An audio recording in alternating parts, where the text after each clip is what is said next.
தாவக தலைவருக்கு ஓய்பிரிவு பாதுகாப்பு நடைமுறைக்கு வந்திருக்கு. எளிய மக்களோட உங்களை மாதிரி சந்திக்கிறத தவிர்க்கதான்னு நினைக்கிறீங்களா? அவர் எப்படி? அப்படி சொல்ல முடியாது. அது அவருக்கு தேவைப்படுது, தம்பிக்கு கேட்டு பெற்றிருக்கிறாரு, எனக்கு தேவைப்படல.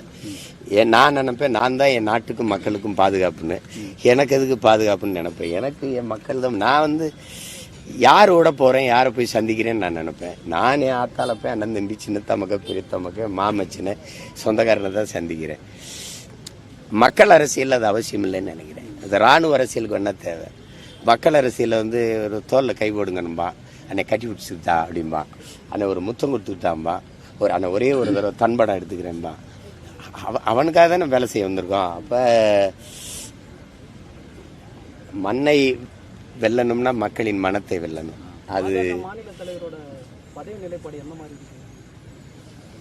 அது அவங்க கட்சியின் தலைமை முடிவெடுக்கும். எல்லாத்துலேயும் போய் கருத்து சொல்லணும்னு அண்ணன் கேட்டுக்கூடாது. அது அவங்க கட்சியினுடைய தலைமை என்ன முடிவெடுக்குதோ அதுபடி அவங்க இயங்குவாங்க. அதுக்கு பயிற்றுவிக்கப்பட்டிருக்காங்க அவங்க.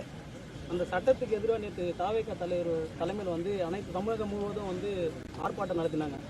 அதுக்கு பிறகு செய்தியாளர் சந்திப்பு நடத்துது. அந்த சட்டத்தை பற்றி செய்தியாளர் கேட்குறாங்க, அது அவருக்கு தெரியல. அதை பற்றி நீங்கள் என்ன நினைக்கிறீங்க?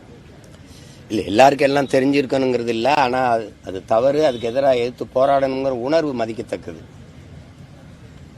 இங்கே நாட்டில் நிறைய பேருக்கு, நாட்டை ஆள்றவங்களுக்கு எதுவும் தெரியறதில்ல. அப்போ அதை போய் பேசிட்டு இருக்க வேண்டியதில்லை. புரியுதா? அது சரி. இந்த வக்பு நில இது இருக்கல, ஆக்கிரமிப்பு, அதை பற்றி சொல்கிறாங்கல்ல. வக்பு வாரிய சட்டம் கொண்டு வர்றாங்கல்ல. அந்த சட்டத்தை கொண்டு வர்றவங்க கிட்ட தான் எதுக்காகன்னு சொல்லி விலைக்கு கொஞ்ச நேரம் பேச சொல்லுங்களேன். சும்மா அது இங்கே இஸ்லாமிய மக்களுக்கு எதிராக சிந்திப்பது, அதற்கான செயல்பாடுகளை முன்வைப்பதை தவிர அதுக்கு கோட்பாடும் இல்லை, கொள்கையும் இல்லை. நாட்டை பற்றியோ, மக்களை பற்றியோ, மக்களின் நலனை பற்றியோ அதில் அது சிந்திக்காது. அப்படி சிந்திக்கிறதா இருந்தால் இது தேவைப்படாது. ஒன்று தான் நான் உங்களுக்கு சொல்லுவேன். நாட்டை, மக்களை நேசிக்கிறவனுக்கு சாதி மதத்தை பற்றி, சாமியை பற்றி சிந்திக்க நேரம் இருக்காது. சாதி மதம் கடவுளை பற்றியே சிந்தித்து கொண்டிருக்கணும். நாட்டையும் மக்களையும் பற்றி கவலைப்பட வேண்டிய அவசியம் இருக்காது. ஏன்னா இதை சொன்னாலே மக்களுக்கு இது ஒரு போதை. அது மார்க்ஸ் ஏதாவது சொல்றாரு பாருங்க. இது என்ன சொல்றாருன்னா, கள்ளு சாராயமெல்லாம் குடிச்சாதான் இந்த மாதிரி இதெல்லாம் போதை ஏறும். ஆனால் சாதி மதம் கடவுளை சொன்னவனே ஏறிடும். அது படுத்து எந்திரிச்சா போதை தெளிஞ்சிரும். ஆனால் இது செத்து பாடையில் போனாலும் தெரியாது. ஏன்னா அதுதான் இங்கே இருக்கிற பிரச்சனை. இது பேராபத்தான போதை. அந்த போதை இருக்கிற வரை இவர்களுக்கு அரசியல் செய்வது எளிதா இருக்கு. கோரிக்கை உங்களுக்கு தெரியுமில்ல, கல் கலப்படம்ட்டாங்க. இது புதிய கண்டுபிடிப்பா இருக்கு. பதநீரை இறக்கி 2 நாள் அப்படியே வச்சா கெட்டு போய் இது கல்லா மாறுதுன்றாங்க. நம்மெல்லாம் என்ன, அந்த பனைமரத்தில் தூக்கில் தொங்க முடியாது. நம்ம மட்டை ரொம்ப உயரமா இருக்குல்ல, தூக்கில் ஏன் சாகலாம். இப்படியெல்லாம் ஒரு ஐயா பொன்முடியா ஆசிரியராக இருந்தார், பேராசிரியராக இருந்தாங்கிறாங்க. சரி, அவருக்கு தெரியல. ஐயா சபாநாயகர் அப்பாவுக்கும் தெரியலையா? கல்லு கலப்படம். சரி, நீங்க கலப்படம். அப்ப நீங்க விற்கிற அந்த பிராண்டி விஸ்கி எல்லாம் அப்படியே தீர்த்தம், கோயில் தீர்த்தம் இல்லையா, புனித நீர் இல்லையா, அதுல எதிலும் கலப்படம் இல்லை. உலகத்திலே தூய நீர் அப்படியே நேரடியா கலப்படம் இல்லாத ஒரு மதுனா, அது மதுன்னு சொல்லக்கூடாது, மூலிகை சாறு. அது பனம்பால், தென்னம்பால். அது கலப்படம் இல்லாத ஒன்று. அதுல சுண்ணாம்பு தேய்ச்சாதான் அது பதநீராவே மாறும். இந்த அடிப்படையோட தெரியாம நீங்க எப்படி இவ்வளவு ஒரு உயரத்துக்கு வந்தீங்க சொல்லுங்க? கல்லு குடிச்சு செத்தவன் எத்தனை பேரு சொல்லு, சொத்தம் விட்டன் வித்தனம் எத்தனை பேரு சொல்லு, ஒரு பட்டியல் சொல்லு. கல்லு உணவின் ஒரு பகுதின்னு தான் அரசியலமைப்பு சட்டமே சொல்லுது. சங்க இலக்கியங்களிலிருந்து எங்களுடைய இந்த கல் எங்க உணவின் ஒரு பகுதியா இருந்து வந்திருக்கு. எங்கள் அதிகமான அவை பெரும்பாட்டியும் கல்லுண்டு பேசி கொண்டிருந்தாங்கன்னு இருக்குது. நாங்கள் இன்னும் விழா காலங்களில் கல் உண்டு. அது எங்களுக்கு ஒரு மது, அது ஒரு போதைங்கிறதே எங்களுக்கு கிடையாது. உங்களுக்கு தெரியுது.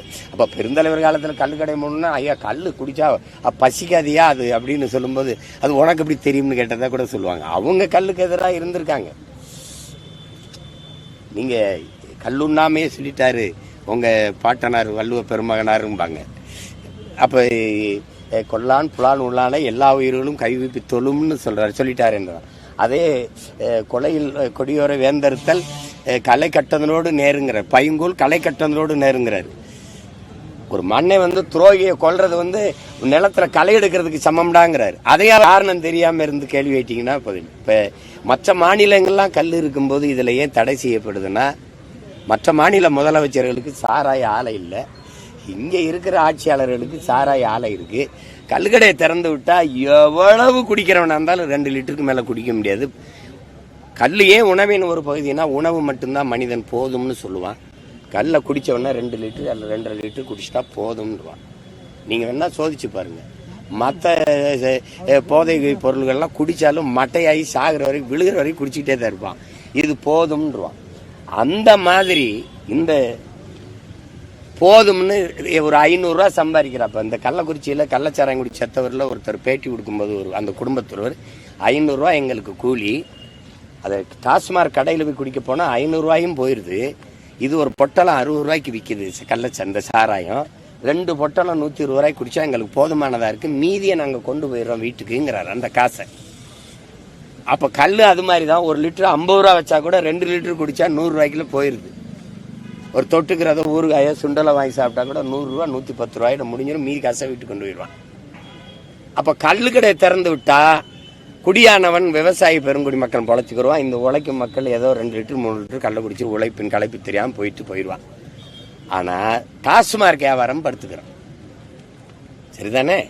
அப்போ என்ன பண்ணணும்னா, இந்த டாஸ்மார்க் வியாபாரம் படுத்தா இவங்க காய்ச்சி விற்கிற வியாபாரமும் படுத்துக்கிறோம். அதனால அந்த கல்லை மது என்று சொல்லி அதை தடுத்து விட்டுட்டு இந்த பீர் பிராண்டி விஸ்கி எல்லாம் கோயிலில் விற்கிற தீர்த்தம் புனித நீர் அதை எல்லாரும் வாங்கி பருகலாம்னு அப்படி வச்சுட்டு, அப்புறம் இது மாதிரி நின்று உங்க அப்பாவா சொல்றேன், போதையின் பாதைக்கு செல்லாதீர்கள், உங்க அருமையான உடம்பை ஏன் நீங்கள் கெடுத்துக் கொள்கிறீர்கள், தயவு செய்து யாரும் குடிக்காதீர்கள். அது துண்டிச்சா ஏன் அந்த மாவட்டத்தில் டாஸ்மார்க் சரக்கு வியாபாரம் குறைஞ்சிருக்கு, கலெக்டர் ஆய்வு செய்கிறார். செய்தி என்ன எந்த மாதிரி நாட்டில் வாழ்றோன்னு நீங்க தான் சொல்லணும். அதை திரும்ப திரும்ப சொல்லணும். குடிச்சிட்டு பாட்டில் கொடுத்தா 10 ரூபா தருவோம், பாடையில் படுத்தீங்கன்னா 10 லட்சம் தருவோம். இதுதான் இங்க இருக்கிற நிலைப்பாடு, கோட்பாடு. பாதகம் செய்பவரை கண்டால் நாம் பயம் கொள்ளலாகாது பாப்பா, மோதி மிதித்து விடு பாப்பா, அவர் முகத்தில் உமிழ்ந்து விடு பாப்பா. அண்மை செய்திகளை உடனுக்குடன் தெரிந்து கொள்ள இணைந்திருங்கள் எம் நாடு தொலைக்காட்சியுடன்.